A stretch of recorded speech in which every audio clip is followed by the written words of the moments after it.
Hello. The Eldari are one of the original factions in Warhammer 40,000's universe, both within the game setting and in the history of 40k in the real world as well.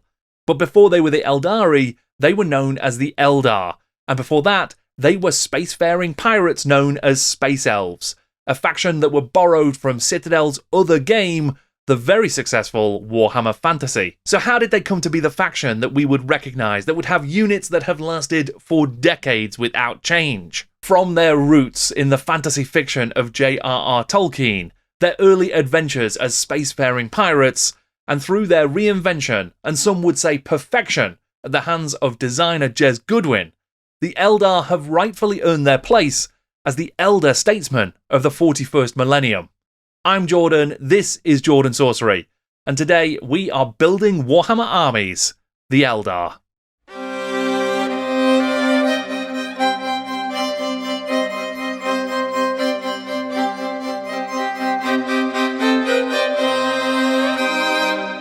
We are going to explore the origins and early evolutions of the Eldar, the Aeldari of modern-day 40k. So what better place to start than by exploring exactly what an Eldar even is.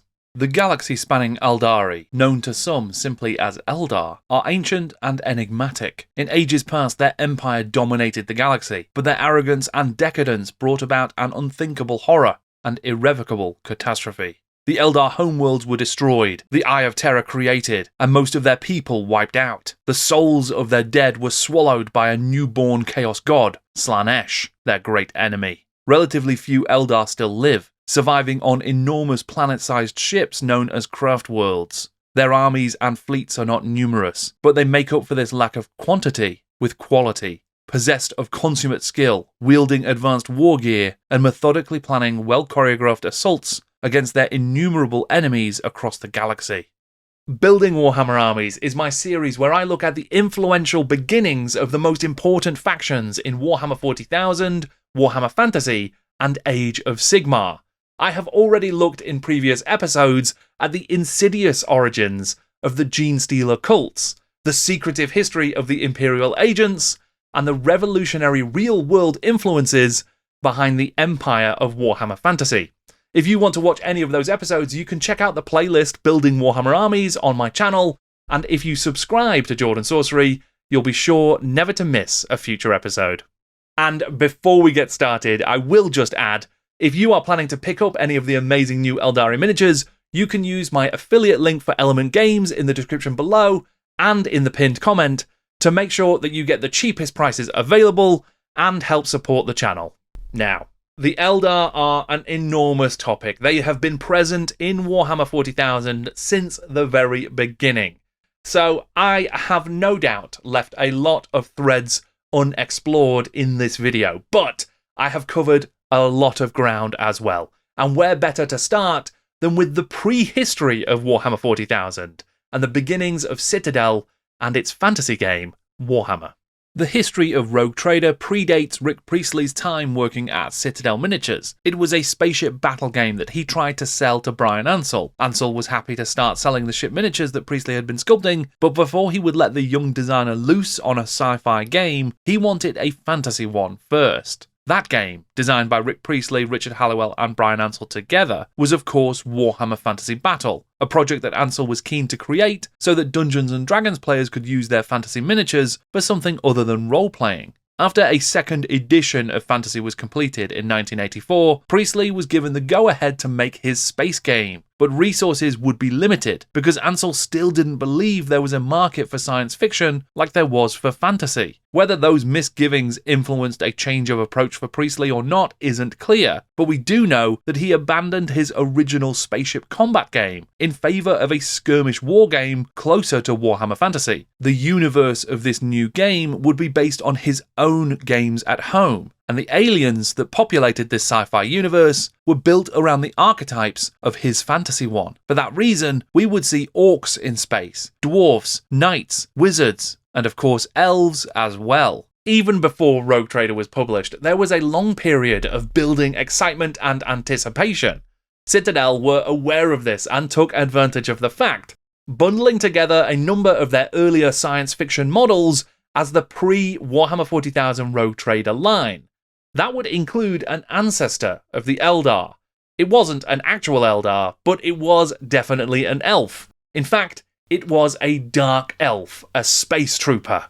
The range of pre-Rogue Trader miniatures were largely sculpted by Bob Naismith and included a number of early concepts that we would see again later in the 41st millennium. The Imperial bodyguard that would become a custody, the Imperial light and garrison troopers who might well be early Imperial Guard, and the Space Orc with blaster that would become a Space Orc with blaster. There's also some chaps who have been less present in 40k over the years, though not entirely absent, such as the Space Dwarf and the Piscean Warrior. And then there is the Dark Elf Space Trooper. The Trooper is different in many ways to everything that would come after it, but there are some aesthetic elements that would inform later Eldar designs. The helmet tapers to a point, and there is a seeming lightness and poise to the model's stance. Plus, the fact that this is a Dark Elf Space Trooper speaks to how the elves of fantasy were already being reimagined for the grim dark future of 40k. Of course, it would be another edition or two before we would see anything even nominally close to a Dark Elf in the 41st millennium again.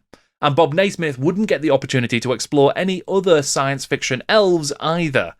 There was a new sculptor who took over the Space Elf range, and in 2017, he spoke with Gav Thorpe on his blog. That sculptor was Jes Goodwin. I had been allocated to the Space Elf range because I was the new boy, and nobody thought they would sell as well as Space Soldiers or Space Dwarves. As the resident elf nut, I jumped at the chance to prove we could do something cool with them. Even after the release of the Rogue Trader core book in September 1987, Goodwin's early miniatures for this new faction were advertised under the moniker of the Space Elves. They even had their own unique logo to boot. In the initial range, there were several Space Elves, often with wildly different loadouts. Some were likely reworks of the same original sculpt, such as Katra Darkflight and Aedui Starborn, or Sergeant Male Nightwing and Commander Ingen Keentongue. Whether reworks or originals, all of these miniatures shared the same graceful forms, with most donning an elongated conical helmet that went even further than the Naismith Dark Elf had. The armour is tight-fitting and segmented with a vague sense of organic carapace. There are some minis that don't have the helmets on. Eon Fireheart wore close-cropped hair, but Captain Ayatollah Lightfoot has the beginnings of a mohawk. And then there was the aptly named Kern Proudbrow, whose bristling mane resembled the best bonces in glam rock. It's been pointed out by some, including Blue Sky users Brinstar and Hakotu Andy, as well as by Gav Thorpe on his blog, that these early Eldar, and some of the ones that followed, have a certain amount of organic anime influence, something that can be clearly seen in the physical forms of the armour in many early 80s anime works. And I may be alone in this, but I'm always reminded by these Eldar of Sting's unrivaled look in the 1984 David Lynch version of Dune. Though the look of this xenos species was elfin in nature, Goodwin had his own perspective on the Eldar that would inform their development as a faction in the 40k setting from almost the very beginning. These were not going to be your grandpappy's Space Elves. I had got into mythology when I was a kid, mostly the Norse myths, and as I got older, I got fascinated by all the other mythologies, comparative mythology, fairy tales, and the idea of archetypes in these stories. Reading stuff about fairy had made me realise that Tolkien's take on elves was A, not the only one, and B, rather sanitised. I wanted our Space Elves to be darker and rather more tragic. When Rogue Trader released, it would introduce the concept of the Space Elves as an ancient and noble race, drifting through space in their Craftworlds ships. But their best and their brightest would rarely be seen. To Goodwin's point, they would take on a darker aspect, and you would be far more likely to encounter on the battlefields of the 41st millennium the worst of the Eldar, the pirates, the dregs, and the outcasts. Not just that, but they were also less likely to call themselves the Space Elves. They would go by a different name, one that was detailed within the pages of Rogue Trader. They would be called the Eldar. Rick renamed the range Eldar, but that was a bit of a red herring, as they had little similarities other than those of the elf archetype. Just as it had been for the development of Warhammer Fantasy, the works of J.R.R. Tolkien and his Lord of the Rings, everything he did set in and around the Middle-earth would be an influence on the development of Rogue Trader, not least when it came to naming this enigmatic and mysterious race. The intriguing name, the Eldar, owes very much to Tolkien. It is said by the Eldar that in water there lives yet the echo of the music of the Ainur, more than in any substance that is in this earth, and many of the children of Iluvatar hearken still unsated to the voices of the sea, and yet know not for what they listen. Tolkien's epic encyclopedia of Middle-earth mythology, the Silmarillion, explores the history of his elves in great detail, including an event known as the Sundering, which saw the elven people split into different groups and spread across the world. I am sure we'll be coming back to that in my High Elf army video. One such group of sundered elves was the Eldar, and having not read the Silmarillion, I'm afraid I must turn to Wikipedia, of all places, for a little bit more information about these elvish folk. The Eldar are those who accepted the summons. Their name, literally Star People, was given to them by Orome, in their own language, primitive Gwendian. Much of Tolkien's history of the elven peoples and cultures was driven by his creation and exploration of their many languages. Now, I don't know if Tolkien's use of the name Eldar was inspired by the real-world name Eldar, but it is probably worth noting that in North Germanic-derived languages, Eldar is seen as both a given and a surname, and means fire warrior. The forename Eldar is seen in the Turkic language of Azerbaijan, and it is seen in the Semitic language, Hebrew, as a surname as well. Famous Eldars include the Soviet and Azerbaijani film director Eldar Huiliev, born in 1941, and the Georgian Soviet filmmaker Eldar Shengelalia, born in 1933. The elves of Warhammer Fantasy and the Space Elves of Warhammer 40,000 owe a debt to Tolkien, and there is a celebrimborful amount of Tolkien scattered throughout the history of Games Workshop's development.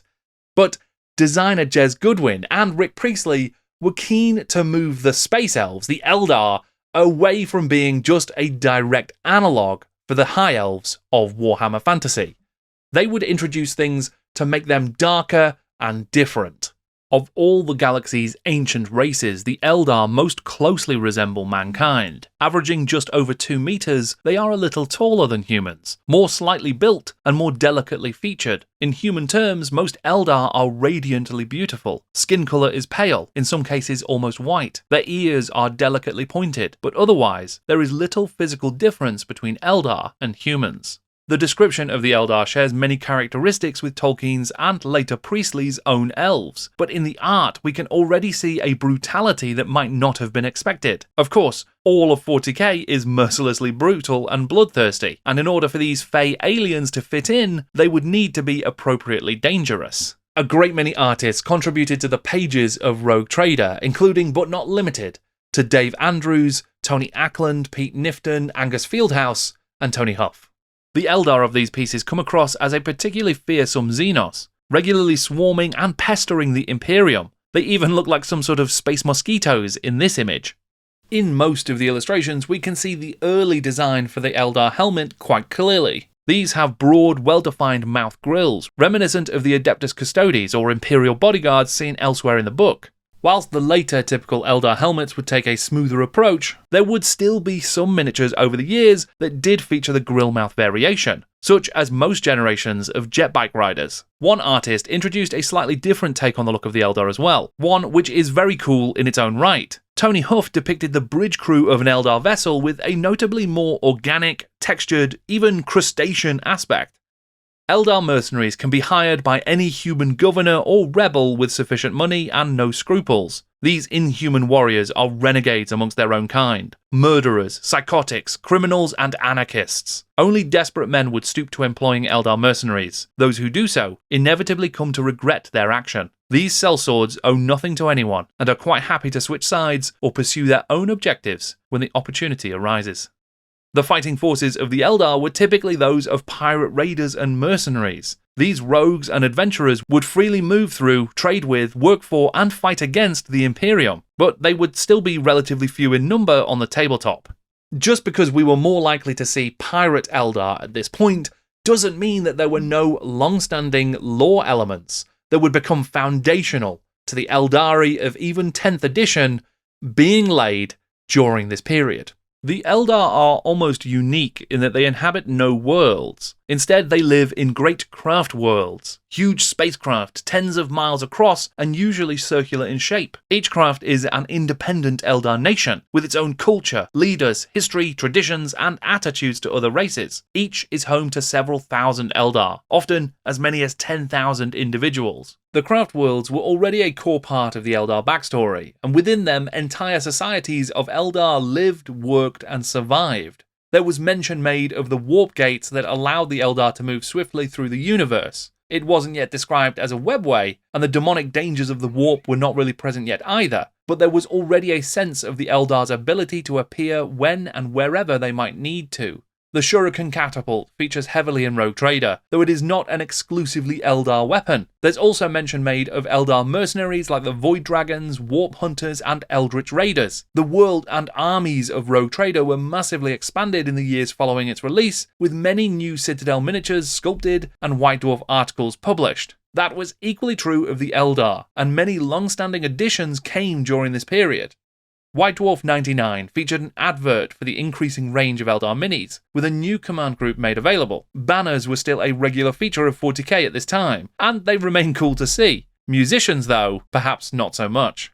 White Dwarf 100 brought the Eldar some heavy firepower, as it delved deep into the detail of D-cannons and dreadnoughts. At the time, all dreadnoughts were essentially super heavy suits of armour, and whilst the Imperium received Chuck, Eddie, and Fury, the Eldar would get War Demon, War Cry, and Banshee. These three suits featured different weapons configurations. In an elegant move worthy of the Eldar, the model kits had been designed by Jes Goodwin to share heavy weapon options with the anti-grav platforms, meaning that all of the pieces were interchangeable. The following issue would introduce even more lore about the dreadnoughts and various ideas that would also continue to be relevant right the way through every single edition of 40k.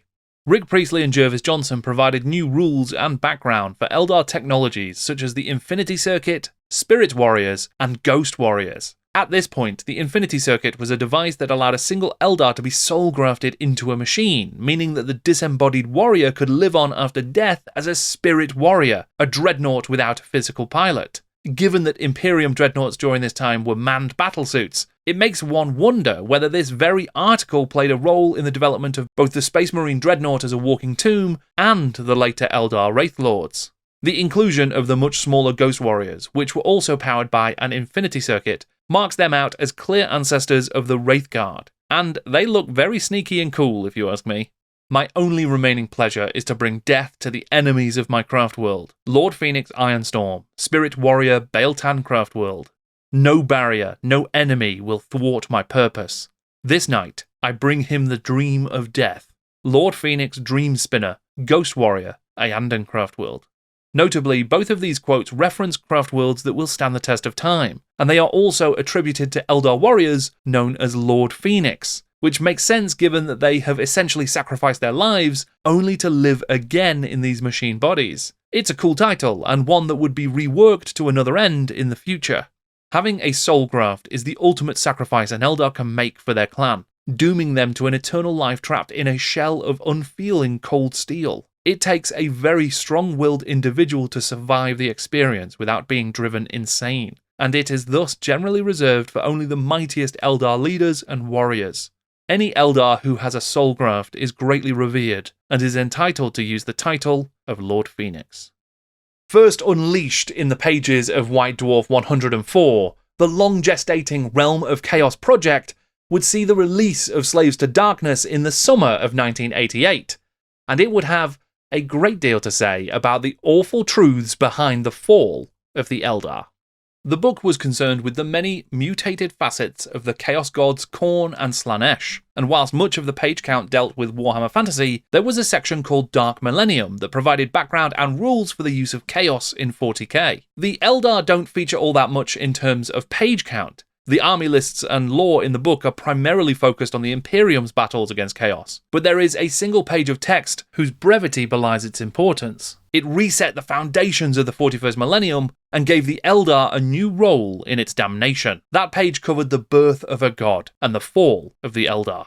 The planetary Eldar that remained sank wholeheartedly into the dark worship of chaos powers. A racial madness had taken hold throughout Eldar space, an insanity that had only one end. In a mindless psychic orgy, every Eldar planet perished in a single night. The death screams of the Eldar echoed across the warp and coalesced into a single mighty shout. The dead Eldar, however, were not gone. Their spirits had merged with the warp, and merged in a horrifying manner. Their death shout became a howl of joy and release. Slaanesh, the Lord of Pleasure, master of unbridled depravity, was born from the dark side of Eldar nature.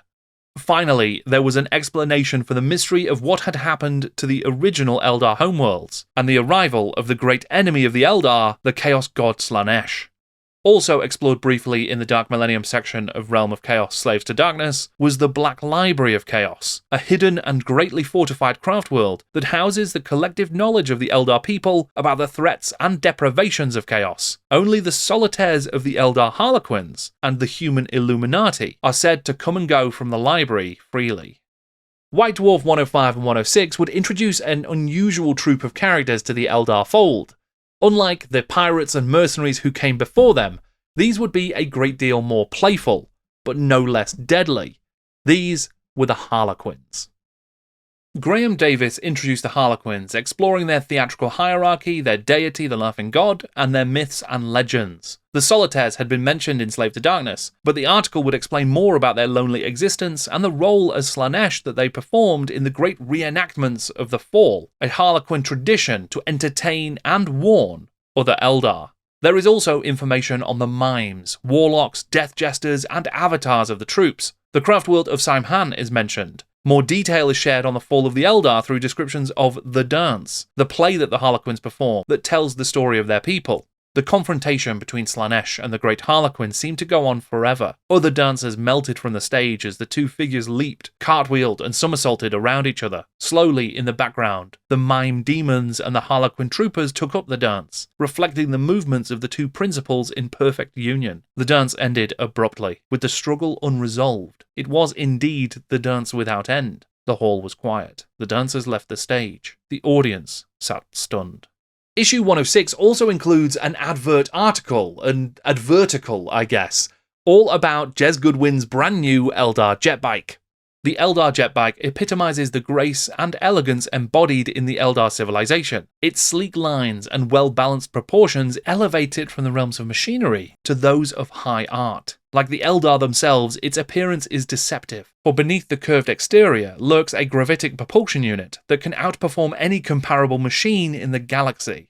Other issues of White Dwarf would detail the Harlequins on the battlefield, and provide more information on the technologies and weaponry of the Eldar, such as the War Walker. 1988 also saw the publication of the first dedicated supplement for Rogue Trader, the Book of the Astronomicon. Within its pages, you would get access to the first army list for the Eldar, a force led by a long-standing pirate commander, the Eldritch Raiders of Iriel. The Eldritch Raiders are highly efficient, totally ruthless, and a worthy match, even for the Space Marines. In common with some other Eldar pirate groups, the Raiders organize their entire force around Serpent and Dragon warrior squads. These are grouped together into wings or cadres of between 3 and 10 squads, according to the social standing of the cadre leader. Eldar, even pirates, set great store on aristocratic standing.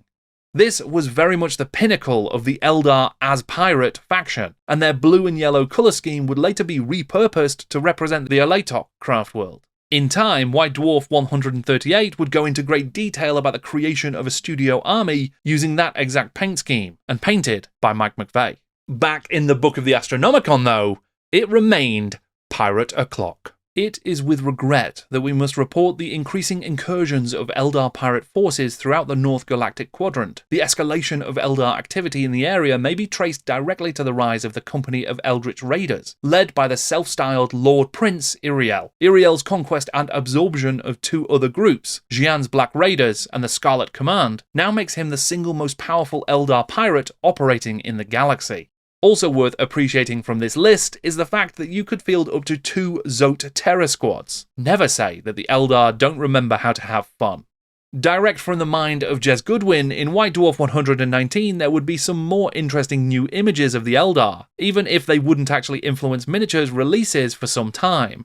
There was a preview of the game Battlefleet Gothic that was being developed by Richard Halliwell, and amongst the images there were a number of Eldar starship crew which bear some similarity to those that Tony Huff had previously drawn. Amongst the crew there are also early iterations of an Eldar Farseer and a Bone Singer. Perhaps also worth noting is the design of the Eldar craft. We wouldn't see them on the tabletop for a couple of years, but their design language would almost certainly play a role in the later jet bikes and the grav tanks of the Eldar that would eventually take to the field.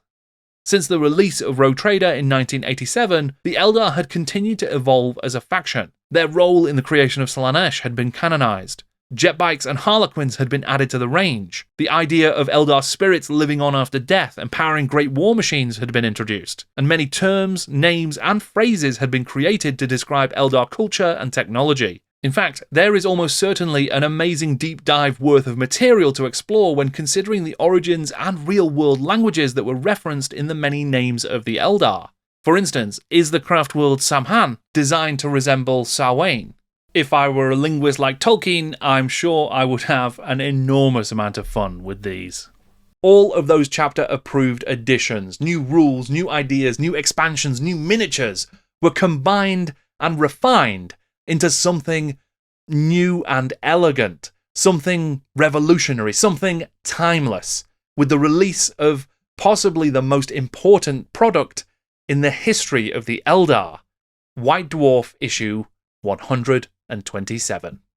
Written by the combined might of Rick Priestley, Jes Goodwin, William King, and Lindsay Deladue Patton, the Eldar coverage in July 1990's issue 127 took up more than half of the magazine. Across 41 pages, there was an abundance of background, army list entries, stories, art, and heavy metal images. Just a few issues earlier, in number 124, there were several pages of Goodwin concept art for the redesigned Eldar, but in this article, they were brought to life alongside incredible storytelling and miniatures. Banners were a big thing in the 80s, along with big hair, and I wanted to flex my graphic skills and see if we could come up with a distinctive look for the Eldar insignia. John Blanche and myself had done a lot of work on the Space Marine colours and symbols, and I wanted to get something with a contrast to the Gothic feel of the Imperium. The bright colours and bold designs were meant to give them an Eastern feel, in opposition to the Western feel of the Imperials. I'd studied runes and symbols at college and wanted to get that in too.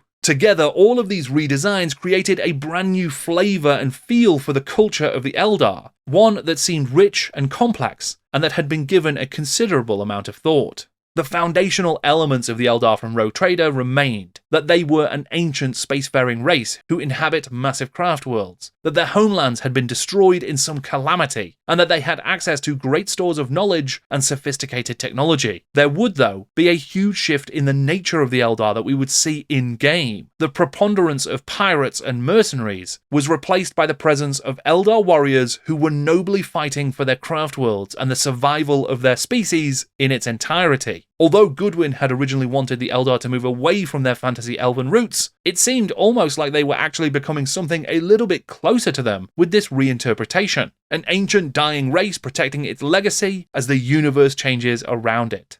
And the mythic tragedy that Goodwin had hoped for did make it to the fore. Tales of gods like Cain, Kurnos, and Aisha would create a rich saga to act as a backdrop for the later fate of the Eldar. And interestingly enough, these same gods and these same legends would be seen in the High Elves of Warhammer Fantasy, as would many visual echoes in the design of the miniatures themselves. A prime example being the omnipresent Spirit Stones, which featured on most models and operated in-universe as a defense against Slaanesh swallowing the Eldar's soul when they died. The Infinity Circuit idea had been reworked to tie into these new Spirit Stones. It became a repository of Eldar souls that lay at the heart of each craft world. The idea of constructing a mythos and a pantheon of gods for the range was something I couldn't pass up. I think I remember coming up with the names and characters for the gods, and Rick incorporated it into his narrative. His masterstroke was that they were all dead, except for a couple of exceptions. Kala Mensha Cain, god of war and murder in the grimdark future, etc., and the laughing god. This issue of White Dwarf was designed to celebrate this overhaul of the Eldar by Jes Goodwin, and there were countless examples of his amazing art, his amazing work throughout it. Writing in the pages of the Jes Goodwin art book, The Gothic and the Eldritch, Andy Chambers reflected on Jes Goodwin's work. With the Eldar, Jez worked in conjunction with 40k author Rick Priestley and background developer William King to work up a rich cultural background for the race, which encompassed their ancient gods, runes, banners, colour schemes, history, and miniatures. Jez has used slender body shapes shown off by tightly muscled bodysuits to make the Eldar look truly graceful. These are complemented by those fine curving blades, sleek guns, and exaggerated masked helms to give them a decidedly enigmatic air. The look of the Eldar miniatures had been retained from the earliest versions, but this expanded range made them seem taller and more elegant. There were more options, and there was more depth. New additions like the Warlocks and Farseers brought a level of stoic grace and presence that we hadn't yet seen in the more active miniatures of old. Those classic miniatures, though, remained and became the Eldar Guardians, and they were still available to buy alongside Goodwin's Harlequin sculpts as well. And added to the range were a host of new squad types, each with their own unique weaponry, look, and feel. This was the beginning of the Aspect Warriors. The Eldar path was explored in the article, the discipline required of the Eldar to not fall back to chaos, and the social structures that supported that aim, the path of the seer and the path of the warrior. Most Eldar follow the path of the warrior at some time or other during their lives. Both male and female Eldar move along the Eldar path in the way described, so warriors are equally likely to be male or female. An Eldar entering the aspect of a warrior assumes one of several distinct and quite separate aspects of the warrior path. There are many different aspects of the bloody-handed god, each emphasizing some facet of the war god's murderous character. Some of these are particular to certain Craftworlds, but the following 6 aspects are common to almost all Craftworlds, and account for the majority of aspect warriors. Dire Avengers, Howling Banshees, Striking Scorpions, Swooping Hawks, Fire Dragons, Dark Reapers. Other aspects are not covered in this list, but remain to be described as new models are released. For most Eldar, life would bring many different roles and paths, learning the skills of different aspects over many decades. For the Exarchs, though, that is just not possible. These are warriors who became too immersed in a certain aspect, and they are unable to leave that path anymore. The Exarchs would essentially be the captains and leaders of aspect warrior squads, and in time, famous Exarchs would make their appearance. And there was also a very powerful, awe-inspiring addition to the Eldar lineup, the Avatar. At the core of every Craftworld is a sealed chamber. Inside this chamber, upon a throne of smouldering iron, sits an avatar of the bloody-handed god. When the Eldar prepare for war, the metal body of the avatar begins to glow as the heat of his fiery body is kindled. His metal heart begins to quicken, and his iron flesh starts to pulse with life. It would take a few more years, but eventually Jes Goodwin's avatar model would more than measure up to the incredible description of this unstoppable monstrosity. There was so much amazing material about this revolutionized and new version of the Eldar in that issue of White Dwarf. It's truly an incredible, incredible work, and it's no surprise that it became the foundation for everything that came after it when it came to the Eldar. But there were other appearances of the Eldar during this time as well. In fact, some of them were absolutely amazing in their own right. The reworked Battlefleet Gothic game that had previewed 20 months earlier would finally hit shelves in 1991, with new rules and a new name, Space Fleet. Much of the original version of the game was scrapped, and new rules were created by Jervis Johnson and Andy Jones, but it would still feature the beautiful plastic Imperial and Eldar ships that had been based on Jes Goodwin's amazing concept art. The same year, the MB Games and Games Workshop collaboration, Space Crusade, would see an expansion focused exclusively on the Eldar. It would allow players to lead a squad of Guardians instead of Space Marines, as they would normally in the base game. Eldar attack has since become incredibly rare, a fact that is even more disappointing because it featured some of the earliest plastic Eldar ever made.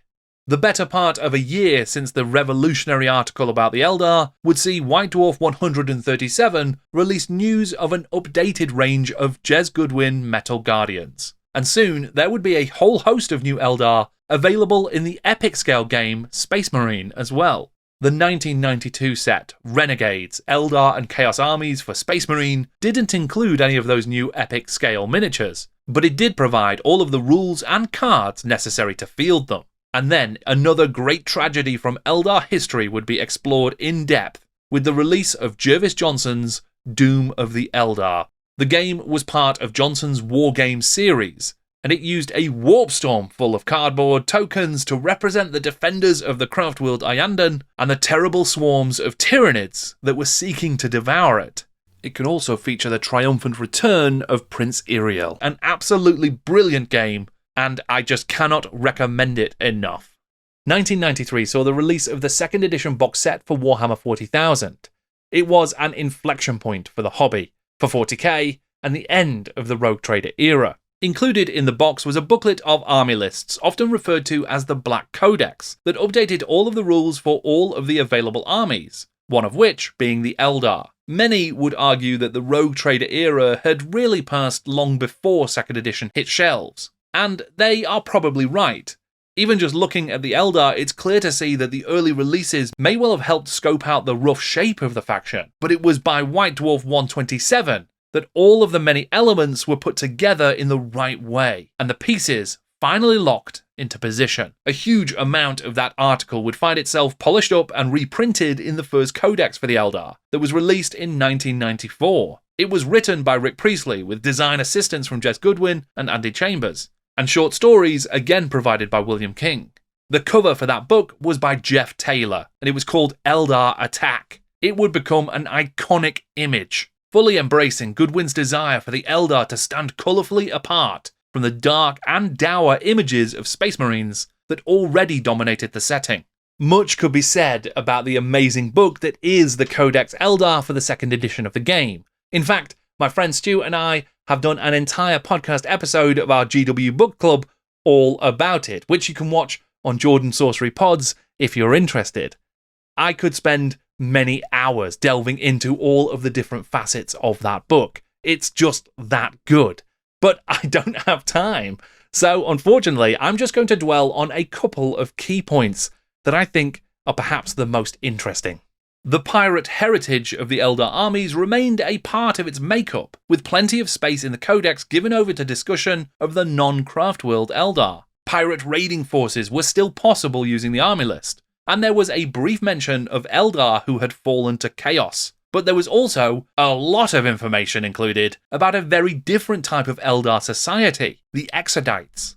Having abandoned the decadent homeworlds of the Eldar long ago, the Exodites had settled new worlds on the far fringes of space, and they were largely unaffected by the fall of their corrupted brethren. The Exodites are a hardy people, used to working the land and embracing nature. Hunters, farmers, and when necessary warriors, who eke out a living day by day.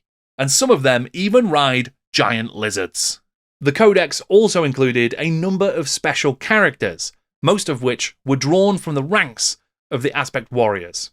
The concept of the Phoenix Lords came during the period we started producing named characters. As I remember, they came off the back of the Chaos characters Abaddon, Bile, Kharn, Ahriman, etc. I developed those with Andy Chambers, who was a major collaborator at the time, and 40k Supremo by then. We wanted named characters for the Eldar, and it seemed logical to do some uber versions of the Exarchs.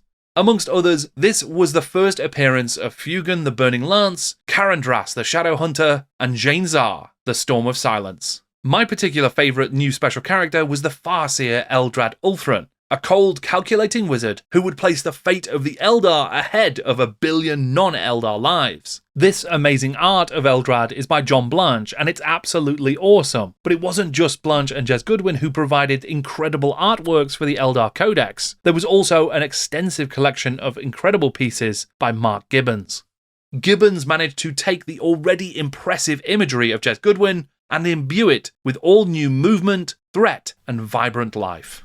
The Eldar were present from the very beginning of 40k, always on their Craftworlds, but with their many pirates and outcasts plying the spaceways. Over time, that version of the Eldar became less prominent, and instead their role as ancient beings cursed by their people's own dark past, fighting a losing battle against the entropy of the universe, became the defining background of the faction. Their spirit stones, and the soul-swallowing great enemy of Slanesh, their technology and jet bikes, their farseers and psychic gifts, aspect warriors and exarchs, all took on a defined shape. Their dead, bloody, and laughing gods all emerged, and their avatars burned with the fury of a dying people.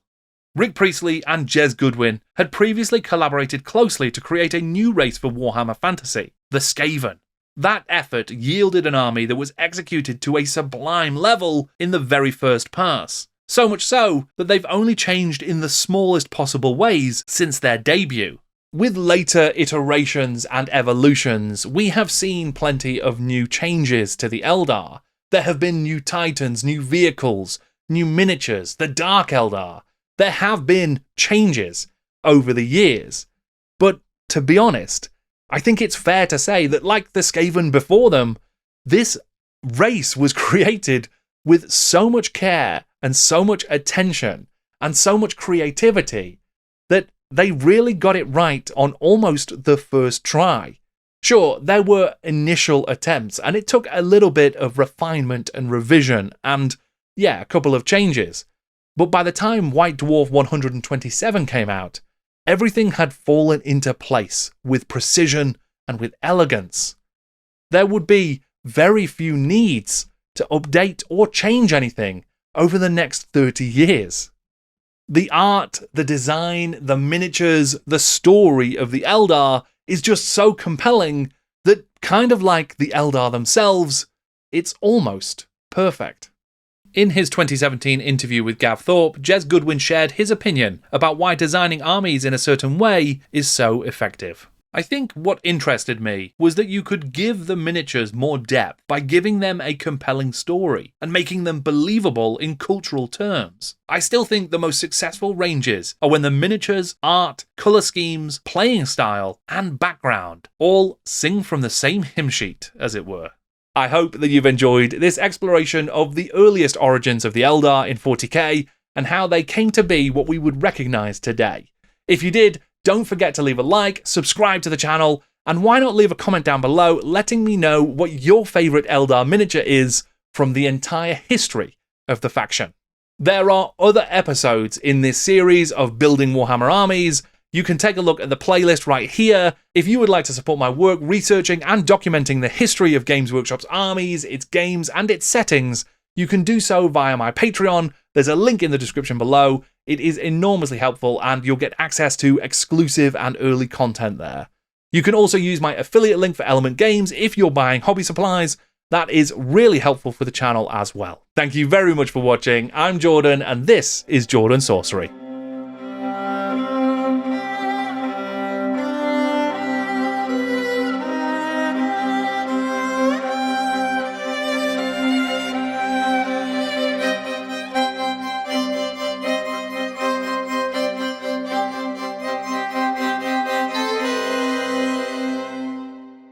One of the things I like most about this book is just its enormous awkward size. It really feels like one of those dusty tomes you would find at the heart of the Black Library.